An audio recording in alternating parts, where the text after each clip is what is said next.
श्रीमद् भागवत महापुराण तृतीय स्कंध 8वां अध्याय। इस अध्याय के अंतर्गत आज आप सुनेंगे ब्रह्मा जी की उत्पत्ति। श्री मैत्रेय जी ने कहा, हे विदुर जी, आप भगवत भक्तों में प्रधान लोकपाल यमराज ही हैं। आपके पूर्ववंश में जन्म लेने के कारण यह वंश साधु पुरुषों के लिए भी सेव्य हो गया है। धन्य हैं आप, निरंतर पद पद पर श्री हरि की कीर्तिमयी लीला को नित्य नूतन बना रहे हैं।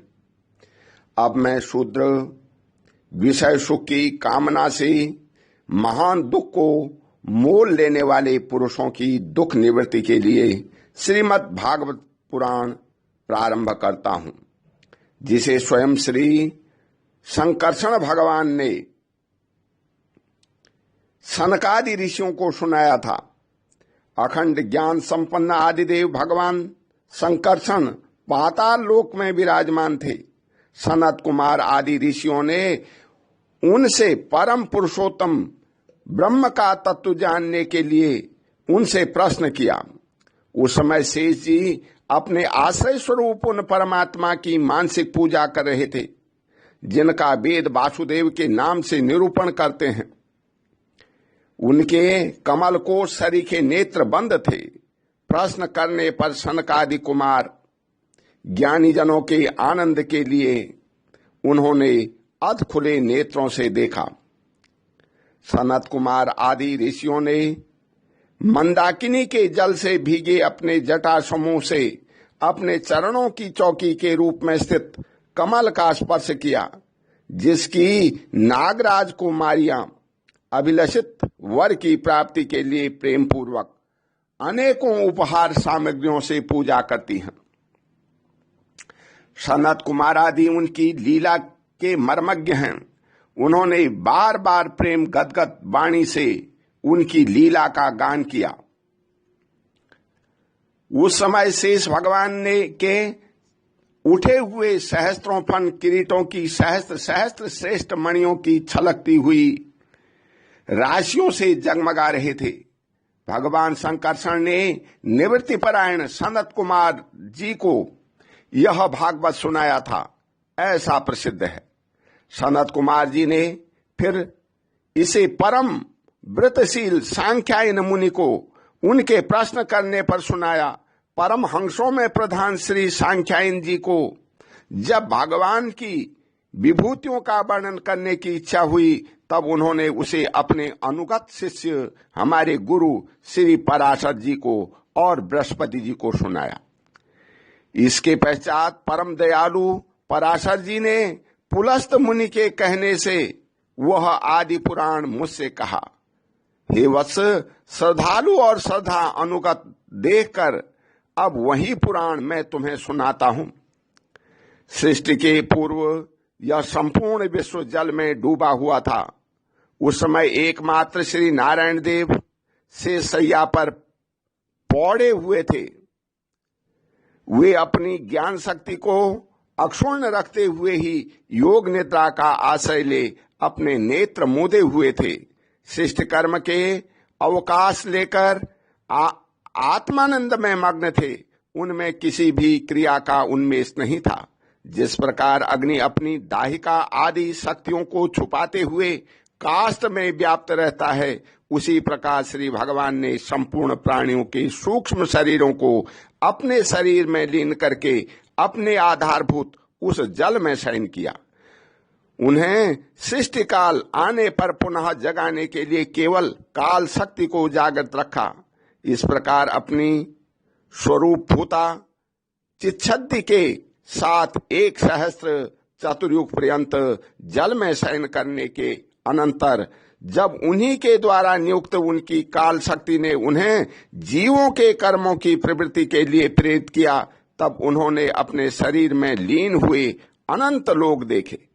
जिस समय भगवान की दृष्टि अपने में निहित लिंग शरीर आदि सूक्ष्म तत्व पर पड़ी, तब वह कालासित रजोगुण से सुभिक्ष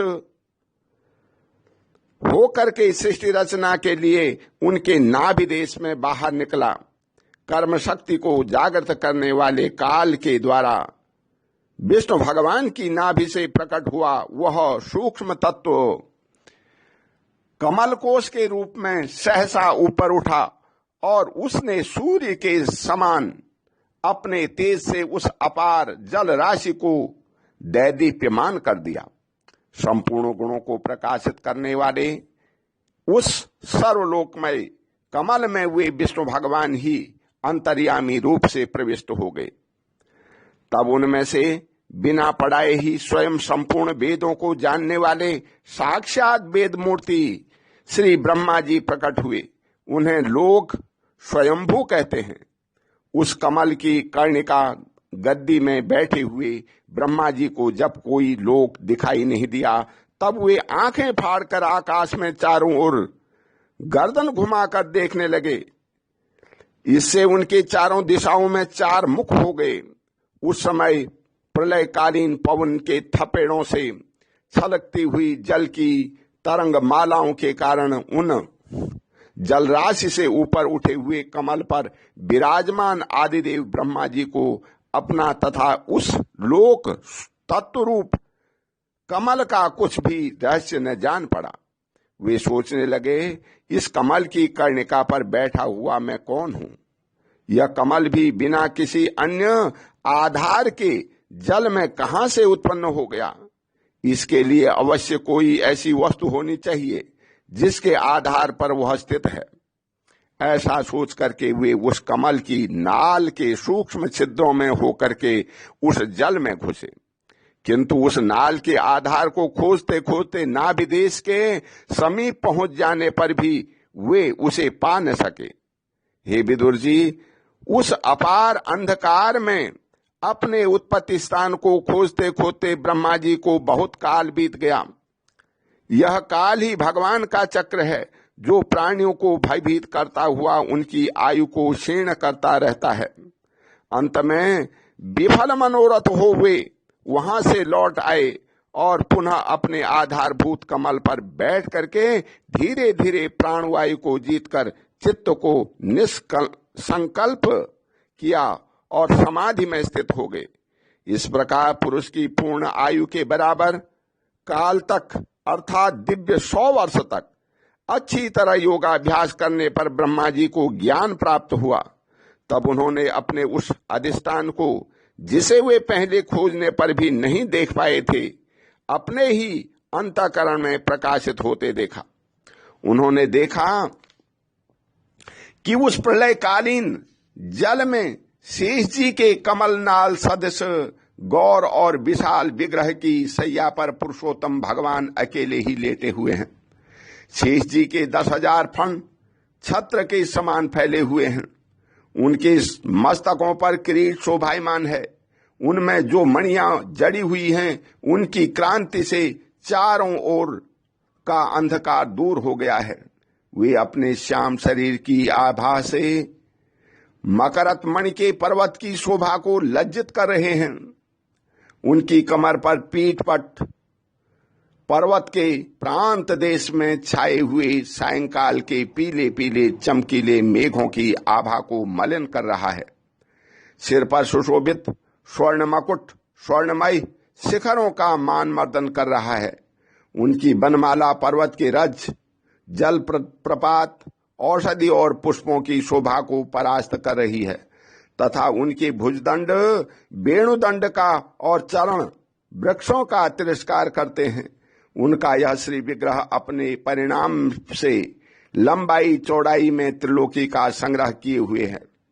वह अपनी शोभा से विचित्र एवं दिव्य वस्त्राभूषणों की शोभा को सुशोभित करने वाला होने पर भी पीतांबर आदि अपनी वेशभूषा से सुसज्जित है।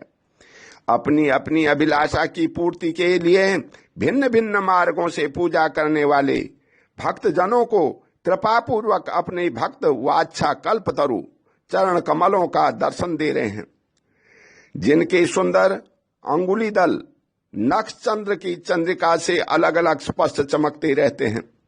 सुंदर नासिका, अनुग्रह वर्षी भौहें, कानों में झिलमिलाते हुए कुंडलों की शोभा, बिंबा फल के समान लाल लाल अधरों की कांति एवं लोकार्तिहारी मुस्कान से युक्त मुखार बिंद के द्वारा वे अपने उपासकों का सम्मान अभिनंदन कर रहे हैं।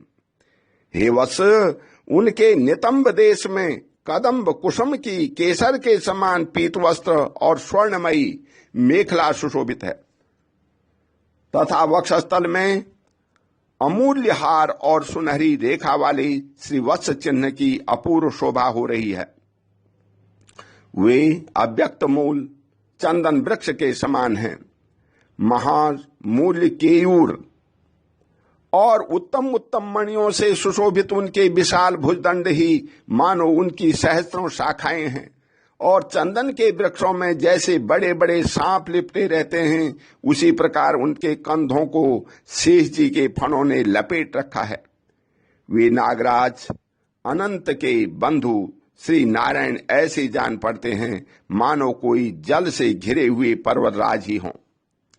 पर्वत पर जैसे अनेकों जीव रहते हैं, उसी प्रकार वे संपूर्ण चराचर के आश्रय हैं। शेष जी के फणों पर जो सहस्त्रों मुकुट हैं, वे ही मानो उस पर्वत के स्वर्ण मंडित शिखर हैं, तथा वक्षस्थल में विराजमान कौस्तुभमणि उनके गर्भ से प्रकट हुआ रत्न है। प्रभु के गले में वेद रूप भौरों से गुंजायमान अपनी कीर्तिमयी वनमाला विराज रही है। सूर्य, चंद्र, वायु और अग्नि आदि देवताओं की भी आप तक पहुंच नहीं है, तथा त्रिभुवन में बेरोक टोक विचरण करने वाले सुदर्शन चक्रादि आयुध भी प्रभु के आसपास ही घूमते रहते हैं। उनके लिए भी आप अत्यंत दुर्लभ हैं। तब निश्चय विश्व रचना की इच्छा वाले लोक विधाता ब्रह्मा जी ने भगवान के नाभि सरोवर से प्रकट हुआ वह कमल, जल, आकाश, वायु और अपना शरीर, केवल ये 5 ही पदार्थ देखे। उनके सिवा और कुछ उन्हें दिखाई न दिया। रजोगुण से व्याप्त ब्रह्मा जी प्रजा की रचना करना चाहते थे। तब उन्होंने सृष्टि के कारण रूप केवल ये 5 ही पदार्थ देखे। तब लोक रचना के लिए उत्सुक होने के कारण वे अचंत गति श्री हरि में चित्त लगाकर उन परम पूजनीय प्रभु की स्तुति करने लगे। ओम शांति। बोल श्री कृष्ण भगवान की जय।